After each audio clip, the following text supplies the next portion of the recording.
Hello, everybody. Welcome to the AI Evaluation Code. Hi, Matteo. How are you today? Not too bad. Thank you very much, Margaret. Thank you so much for having me today. Thank you, Matteo. It's a pleasure having you and a pleasure seeing so many of you joining us today. This is week 8. And as promised, we're going to go straight into very, very practical cases. To start, let me start with a very simple concept and the truth. In transaction, unfortunately, stories don't sell. Proof does. And over the last few years, something very interesting has been happening, right? We've seen companies claiming to the market that they use AI, they have very strong IP, they are innovative. But then, as soon as we walk into a due diligence and we start looking at the valuation, that does not come through. And the reason is there is no monetization, there is no structure, no repeatability, and no scalability. So therefore, no valuation premium. In reality, and I'm going to be extremely frank, investors are not paying for AI. They're paying for what AI produces consistently. Now, Matteo, from your extensive experience and perspective, which is the biggest gap between companies talking about AI and companies actually increasing their valuations because of AI? Yeah, this is such a crucial question, really.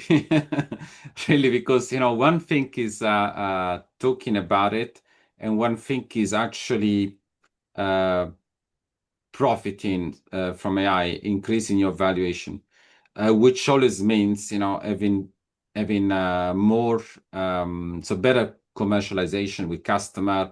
It means being more bankable in front of banks, being more investable. Now, my view is that the gap is very, very clear.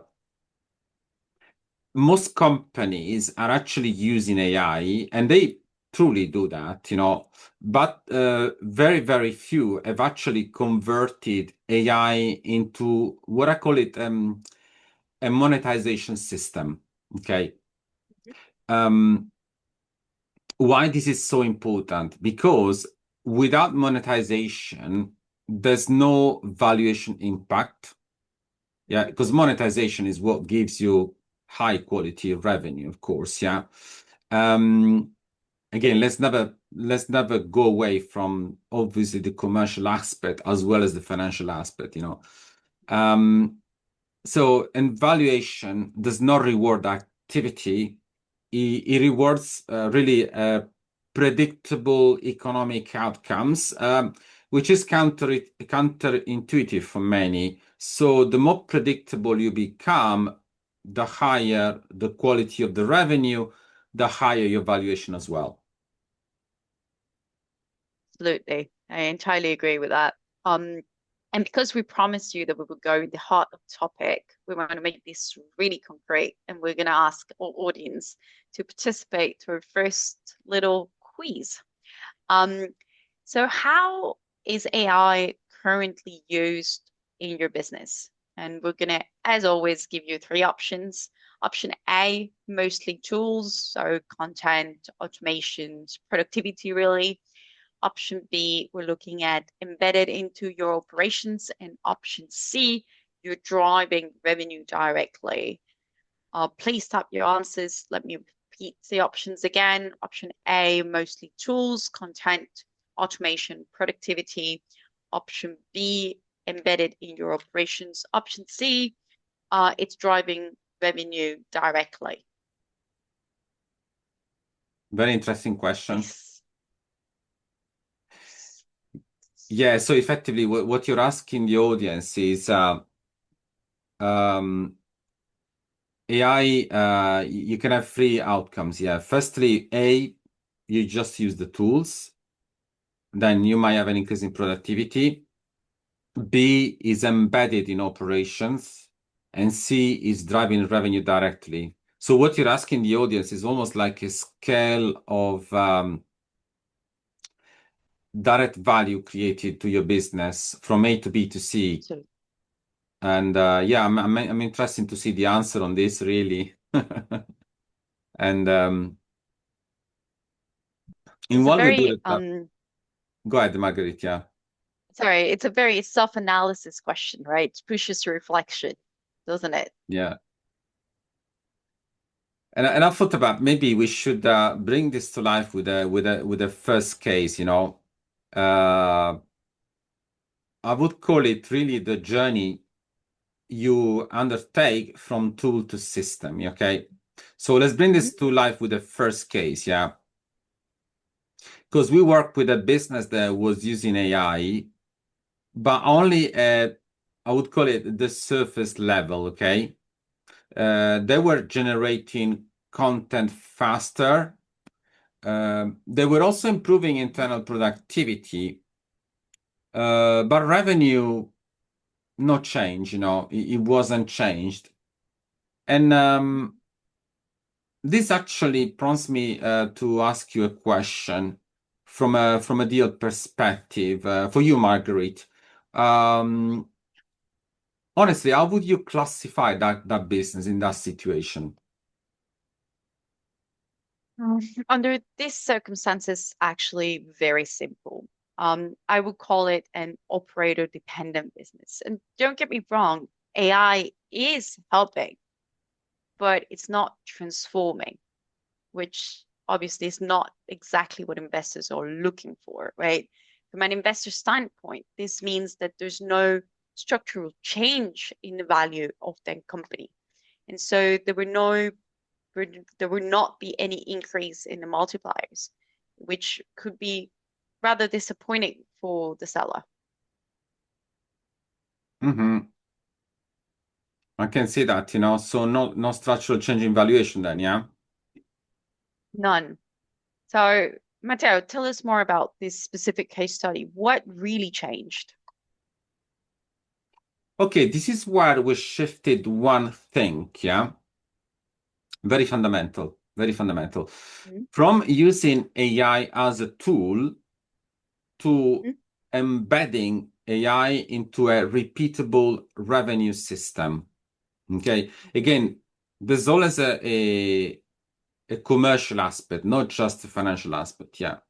So instead of producing content, they started licensing a structured output. Okay.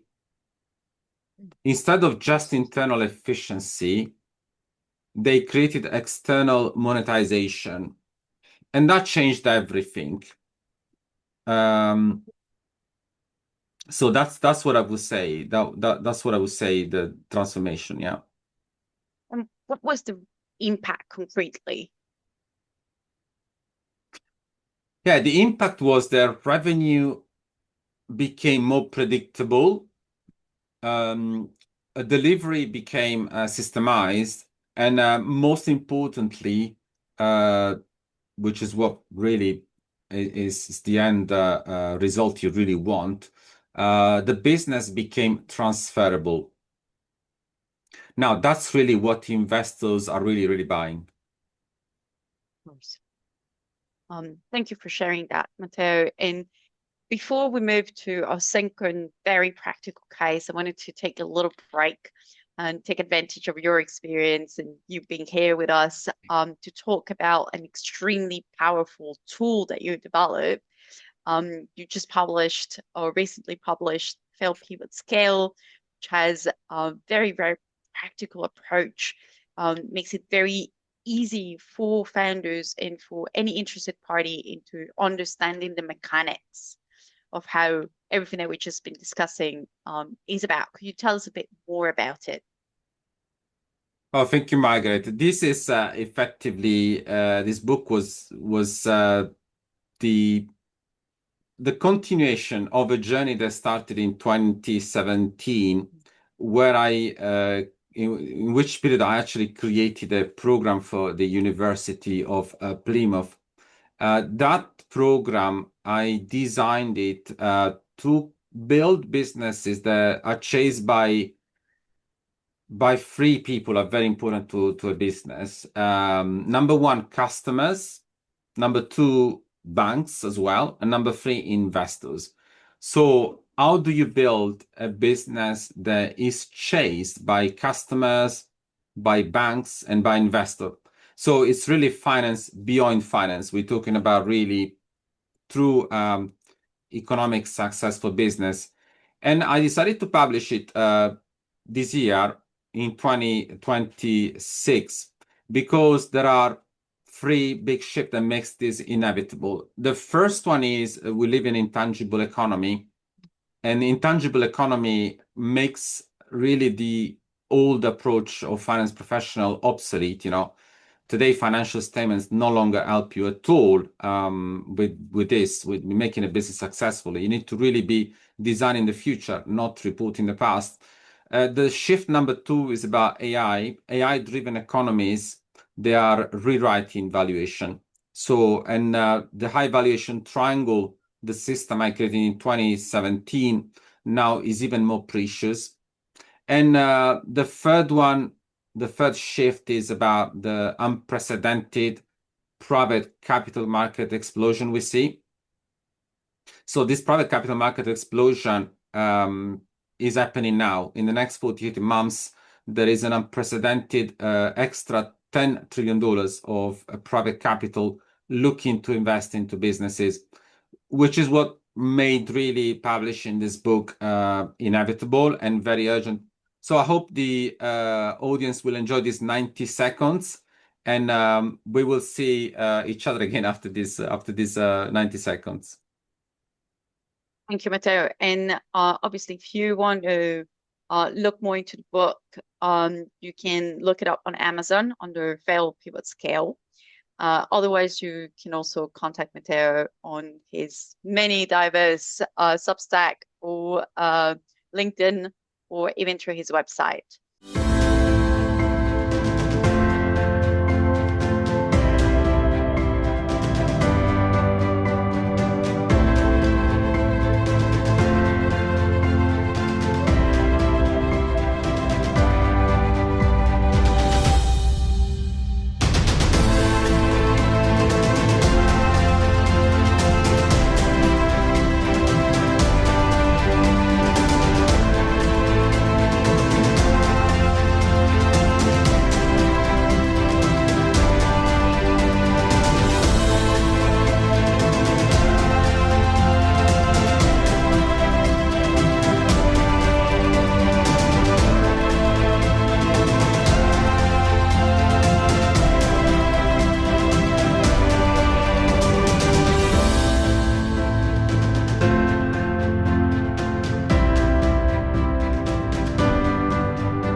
Okay, so now let's move to our second practical case.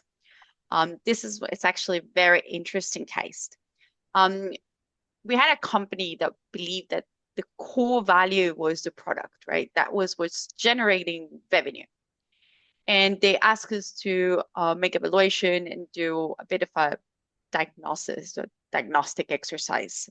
And when we went there and we started analyzing it and looked into it, we realized that the value was really not the product, but it was the data that they were generating. Mm-hmm. So now, Matteo, why was this shift so important? Yeah, this is so important to capture because we live in intangible economies, and this is why the old approach does not work anymore. Today, we see that data algorithm is more valuable than building machinery. So you're asking me why the shift is so important in this particular case about the product. Well, because products really are replaceable. Data, when structured correctly, becomes what you own, becomes proprietary. And when data becomes proprietary, it becomes licensable. So basically, you can actually license that data, you know. So this is really a big shift, yeah. And what did they decide to do in the end? This was a bit like a total change of identity, okay? They stopped thinking like a product company and they really started thinking like an IP company, intellectual property company. They structured the data, they created outputs, they defined ownership, and then they licensed access. That's what they did. It's a real transformation here, yeah. To be honest, it's exactly what our investors or how I looked at business, right? It's what I want to see. Um, I want to have recurring revenue, margins that are higher, scalability is finally clear, right? And as a result, the multiples expand, bigger valuation, and the founders and the companies better off. Yeah, I can only reinforce what you're saying. So what you have listed is really a commercial and financial output at the same time, yeah. Because I just wanted to always marry the two things because the program which I referred to, which was created in 2017 and which now is become obviously the High Valuation Triangle, was designed to marry wealth creation with financial intelligence. So what you listed that is exactly what we wanted to achieve. So recurring revenue, higher margin, and more scalability. And I was actually I was going to take the opportunity now to go back to our audience, and thank you so much for joining us today. I would like to invite you about thinking about your business now. Whether you are a founder, you're an owner, you're a finance professional working in a business, or you're just an executive or you're a CEO as well, or even if you sit on the board, yeah? So the question I wanted to ask you, and for which, you know, please type your answer as soon as you like, yeah? The question I wanted to ask you is, where is your real value? Okay.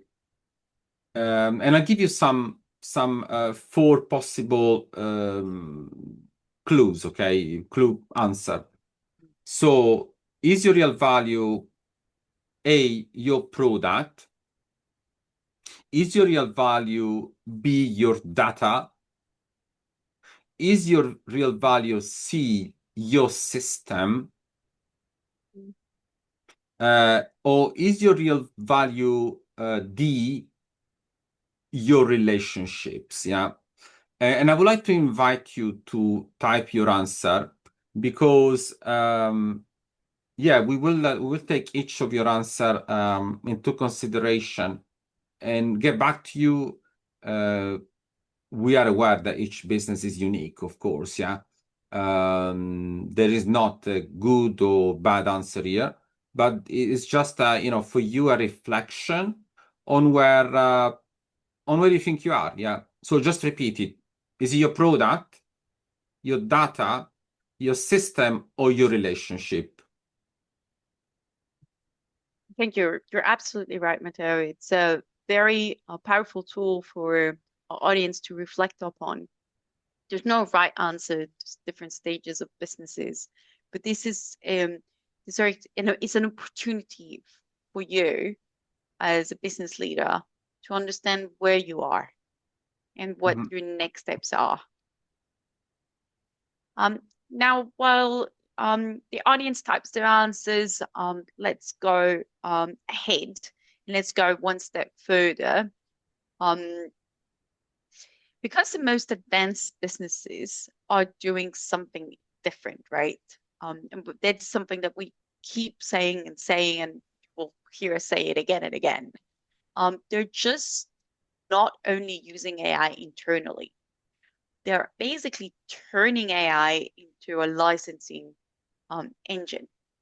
Now, Matteo, what could you please explain us or help us understand what does that mean in practice? Yeah, thank you so much, Margaret. It's such a very deep question you're asking. Yeah, you're saying the advanced business are doing something different, so it becomes a licensing engine, yeah. And it means this to me, yeah. AI is not just improving the business, yeah. AI actually becomes the product, but more importantly, AI becomes a distributed system, okay? Why am I saying that? Because now that AI becomes the product, you're no longer selling a service. What you're doing, you're licensing a capability. Okay. So this is a fundamental change, really. You don't just sell something, you own the method, the right, the ownership. You own the method that is capable of being licensed and is capable of being sold to many from one to one to many. That's I would say a simple way to describe it, really. And in your experience, Matteo, why does this matter so much for evaluation? Yeah, this is where I always tend to consider what an investor or a bank looks for in a business. They're always looking for a removal of something rather than an addition of something. So that's why anticipating the game is fundamental. So because it removes constraints, you're no longer limited by people. You're no longer limited by geography. You're no longer limited by time. You're only limited by demand, by what the market is able to buy. And that is where valuations start to move significantly. And that's where you see three people putting money in your bank account. Number one, customer. Number two, banks. Number three, investor. They're all chasing you. Absolutely. Actually, when we look at transactions, right, this is where the biggest premiums really are because the buyer is not only acquiring a business, right? That's no longer enough. What they want and what they're looking for are basically scalable engines, right? A lot deeper than just growth or than just revenue. Yeah, you use the word the scalable engine. That's a very, very powerful word, I would say. Now, scalability, predictability, resilience, yeah. All these qualities, you become a magnet for all positive reasons to investor, to banks, and to customer. And I will say this, Margaret, if we step back, yeah, all these cases share the same pattern. They move through four stages, yeah. From usage to structure, then to monetization, and then to valuation. Okay, so these are really the four stages that we should all master. The end result is the magnet effect towards the people who are going to put money in your bank account. Yeah. Absolutely. So say from usage to structure to monetization to valuation. Very interesting insight. Mm-hmm. No, indeed, it's yeah, it's a cycle. It's a cycle done in the right sequence, of course. Yeah. Absolutely. Um, Actually, when I look at my experience within the M&A world transactions, what we see one of the biggest um, blockages for companies is basically their AI structure. So they never really formalize what they're doing, and they create value. Yes, they do, but it's never captured anyway. And if it's not captured, it cannot really be sold. There's nothing for an investor to invest on, right? So Matteo, for you, what would be the key shift? Yeah, this is where every business, every executive, every finance professional should start really thinking like an investor, okay? Not like an operator anymore, yeah. I know it's difficult for many people to think like that because they're always operating inside the business and they think, how do I know how to think like an investor? But why am I saying this is because there's a difference between activity and systems. Okay. Now, the reason why you have to think like an investor is because operators optimize activity. Investors will evaluate systems. So bear in mind this real shift that you wanna make sure that you are aware of, you know what the thinking is like, and feel free, of course, if you got any doubt about this, to contact me or Margaret on direct message, because I understand many of you have asked this question before, and they always you've always said what you do, but that is what you're describing. What you do is an activity.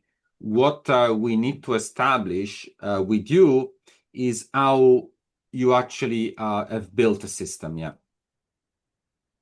That's a crucial point, Matteo. And the reality is that AI per se will not increase your valuation. What will is your structure.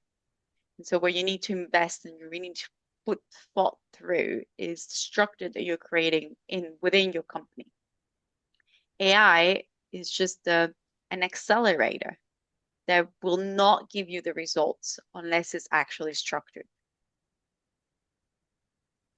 Yeah, you said it so well that in my view, in my opinion, I always say if nothing is documented, AI is got nothing to scale. So effectively, what happens with AI always is that you go from either bad to worse. So the worst time you can actually think about AI is when you're not organized, when you're not documented, or from good to great, which is when you already got a good foundation. And AI will scale your business if you then use the good foundation that you've got. So I always say this. I mean, it's important that we establish so real life example. Many people that say that AI is the new electricity, but electricity without a grid can cause a fire, can cause real damage. Okay, so producing electricity can actually kill life if you don't. It can kill your business if you use AI when you're not structured well. So why is the high valuation triangle your grid? Is because you need ownership, execution, and scalability. Uh, Ownership comes from the first side of the high valuation triangle, which is the intellectual property. He answered the question, what do you own? And usually, if you have to compare it to electricity, ownership, intellectual property is the electricity generator. The second part of the grid that you need is leadership depth. So from ownership, you move to execution and transferability. In electricity terms, this is called like the transformer, the electricity transformer. Now you're generating electricity, but now you need to transform it, you know. The third side of the AI valuation triangle is global optionality and scalability. He answered the question, how do you scale a business? And this is where, if we go back to the example of the electricity, it's a bit like, you know, the transmission lines. It's where your electricity can travel to a different location. So you don't just sell electricity in one town, in one country. You're now able to sell around the world, yeah?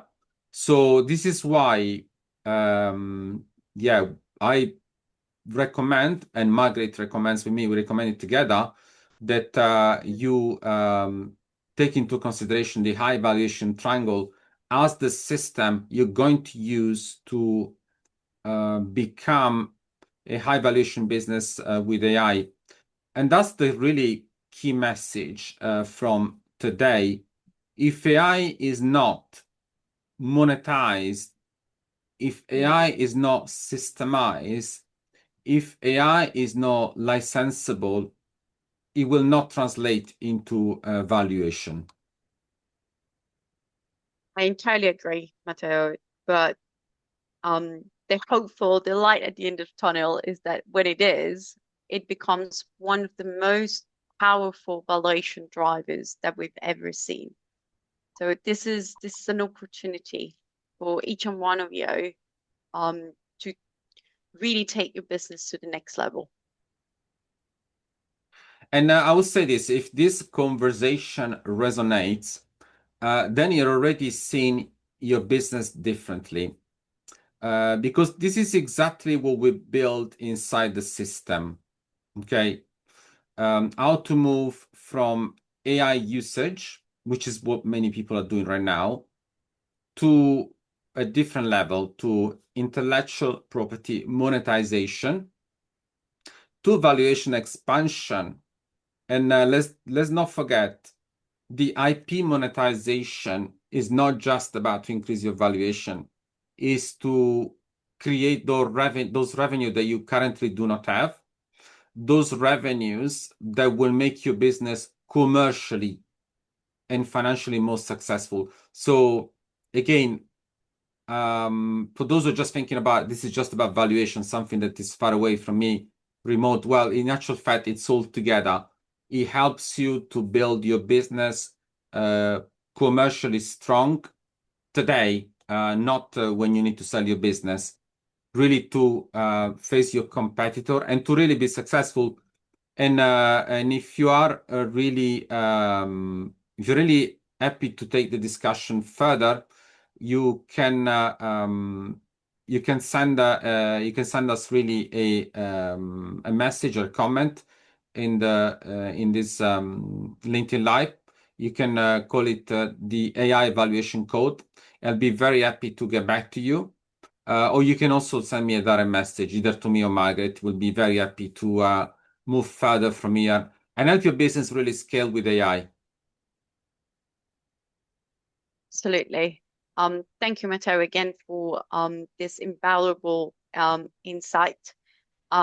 Next week, we're going to shift a bit gear and we're going to be looking at one of the other points of the triangle. Matteo, could you please tell us a little bit more about it? Okay, yeah. No, we said that the AI valuation triangle is about three sides. You know, the first one is intellectual property. The second one is succession planning. So we're going to move into succession planning. Why are we going to move to succession planning? Because if you do not have succession planning, your business will be severely underrated, undervalued, probably in some cases become worthless in front of the investor. because without succession planning, without leadership depth, your business is not transferable. So it does not attract, will not attract banks and investors, and there will be serious limitation about what you can achieve with your business with what you do on your own.